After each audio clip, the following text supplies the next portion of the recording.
大家好，我是 Tony。我现在在我家附近的虎山自然步道这边的一个早觉会，今天在这边 Tony 开讲。我今天聊的主题是墨子思想，因为我最近几次的开讲谈到孔子思想、儒家思想，有不少的观众就留言说，他们比较喜欢墨子的思想，因为儒家谈等级、谈尊卑，但是墨家谈兼爱、谈平等，所以墨家思想比儒家思想好。的确，我完全同意，墨子的思想是具有很高的理想性。那孟子怎么形容墨子呢？孟子说，墨子强调兼爱，摩顶放踵利天下。意思是说，只要有利于天下的事，墨子之徒，即使磨秃了头、磨破了脚后跟，都会全力以赴。相反的，当时流行的杨朱思想，刚好跟墨子相反。杨朱强调为我，拔一毛而利天下，不为也，所以完全是自私自利的个人主义。所以我们以前在高中时代，老师介绍诸子百家，提到杨朱跟墨子的时候，我们都非常的讨厌杨朱，因为杨朱这个人非常的自私自利，拔一毛以利天下，不为也。我们都很喜欢墨子，因为墨子谈兼爱，谈非攻，谈平等。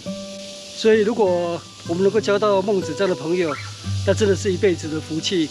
因为他为了你两肋插刀，他甚至会牺牲自己来帮助你。但是如果你交到杨朱这种朋友，那你可能就一辈子倒大霉了。就算你临时遇到困难，要跟他借个1000块，那他都会说这是你家的事。所以像杨朱这种人，在现实生活里面是非常令人讨厌的。所以孟子就非常讨厌杨朱这种自私的人。可是非常奇怪的是，孟子也非常讨厌墨子，甚至还常黑墨子。那这是怎么一回事？那孟子为什么要黑墨子呢？这个我们晚点再说。我们先来介绍杨朱跟墨子的思想。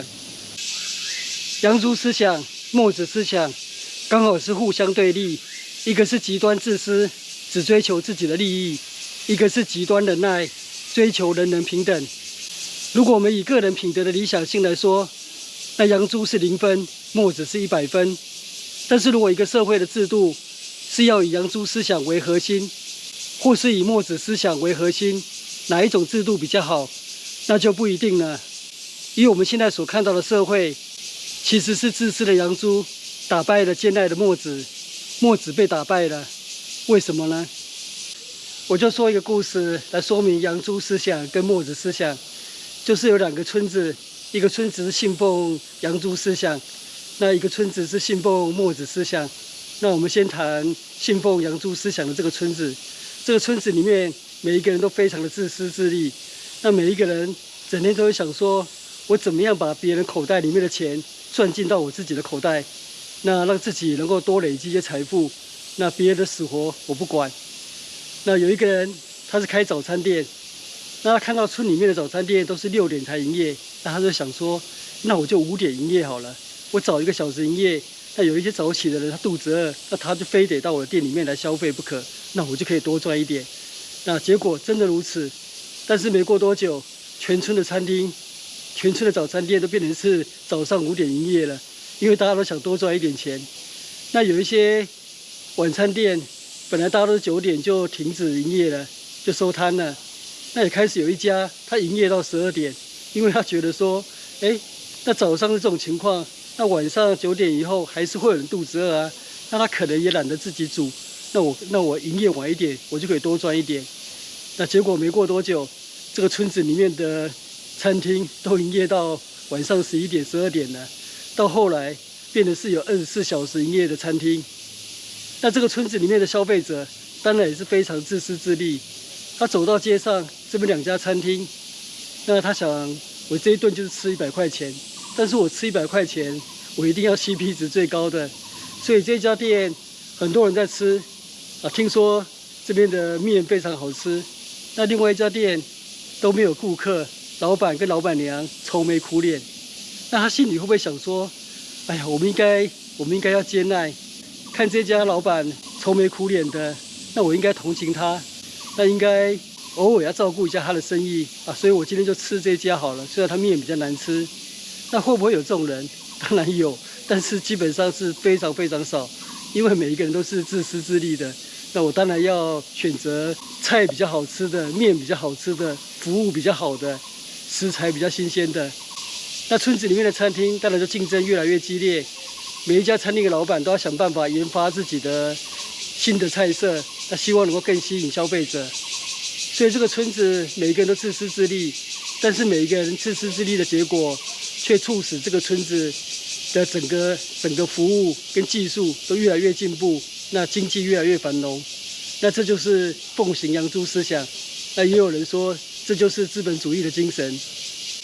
接下来我们来看另外一个村子，另外一个村子其实早期也是实施养猪思想，但是后来发现有很大的弊端，例如每个人的生活因为在竞争之下，大家都变得非常的焦虑紧张，然后竞争的结果，有一些人变得非常有钱，那有一些人变得一贫如洗，就是整个村子里面贫富不均越来越严重。所以这个村子有钱人家婴儿可能有2个保姆在照顾，那穷人家的婴儿可能连吃饱都吃不饱，营养不良。所以就有一位有为的青年，他抱着墨子的思想，那号召一批年轻人，就把这个村子里面的社会制度给推翻了。我们改奉行墨子思想，那所有人的私有财产都交出来，由村办公室统一处理。那我们建立了一个免费的托儿所，不管你是有钱人家的小孩，或是穷人家的小孩，都在这个托儿所可以得到平等的照顾，没有人会因此营养不良，没有人会挨饿。那这样的制度刚开始实施的时候，哇，人人叫好，这是一个平等的社会。可是没过多久就变质了。那大家可以想象一下，这个村长、村办公室里面他们的小孩、婴儿也是在这个托儿所，所以村长这些干部们会特别交代托儿所的所长，这些是红二代，你一定要特别照顾。如果你没照顾好，出了什么差错，那你就会被革职，会被问罪。所以所长战战兢兢的特别照顾这些红二代的小孩。那有一些家长呢，他会走后门包红包给所长，拜托，我家小孩子比较体弱多病，他要多吃一点，他要比别人更吃好一点啊，希望你多多照顾。那这是一点点小小意思，所长你就收下。所以没过多久之后，那托儿所里面的对待每个婴儿的方式，那就自然就不一样了。那村里面的餐厅呢，以前有很多私人的餐厅，你几点都可以吃得到热烘烘的一碗面。那现在村里面只有公营的餐厅，每天营业的时间是固定的，你早5分钟到，他也不让你吃；你晚5分钟到，他也不让你吃。那公营餐厅里面的厨师会不会想要改善自己的厨艺？当然不会，因为我是领固定薪水的。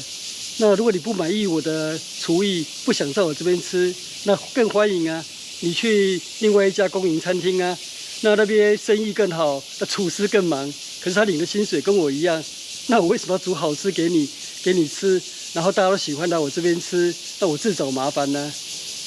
所以这样一个以墨子思想为制度的社会，它就会充满特权，然后暮气沉沉，没有人愿意努力工作。那村里办公室只能贴一大堆的标语，强调我们要人人为我，我为人人，服务社会是一种高贵的情操。我们要效法雷锋精神，我们要效法墨子精神，那就会充满了一大堆这种口号，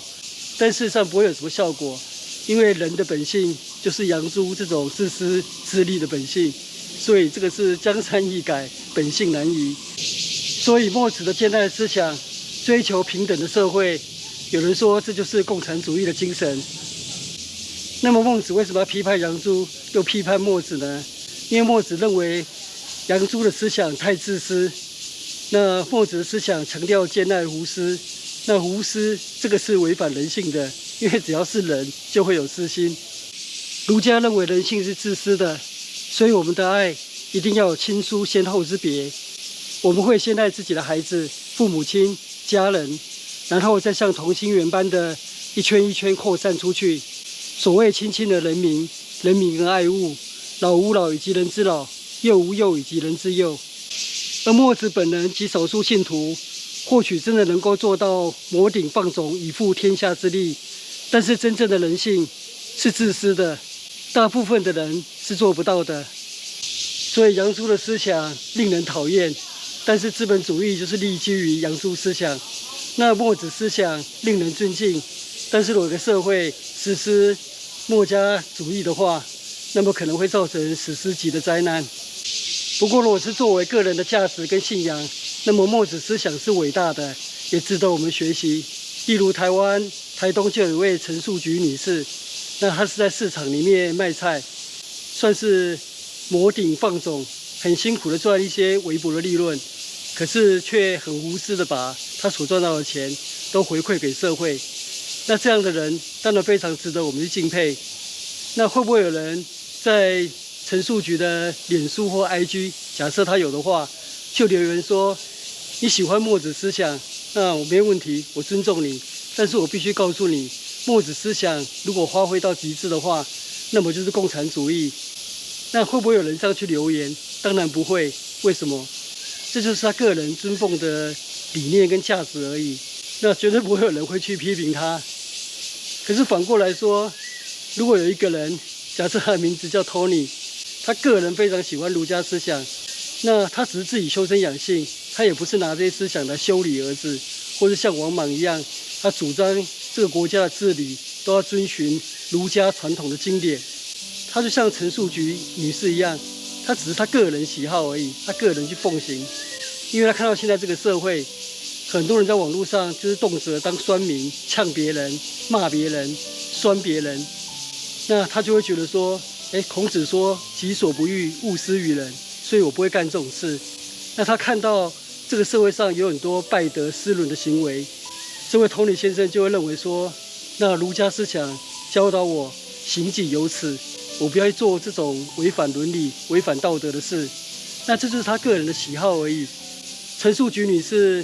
喜欢墨子思想，她只想当一个很有爱心的人。那这位Tony他喜欢儒家思想，他就是只想当一个正人君子而已，也仅止于此而已。那为什么很多人听到他说他喜欢儒家思想，看到黑影就开呛？所以Tony先生当然会觉得这些留言者是心态有问题，所以他当然心里会觉得不服气。我就多拍几支影片跟大家沟通一下，澄清一下，他所喜欢的儒家思想，并不是你们自己在那边贴标签的那种儒家思想。那别人听不听，那无所谓，反正他就是尽心而已。那以上就是我今天在这里的Tony开讲，介绍墨子思想。那我今天的Tony开讲就在这边结束，谢谢收看，我们下次见，拜拜。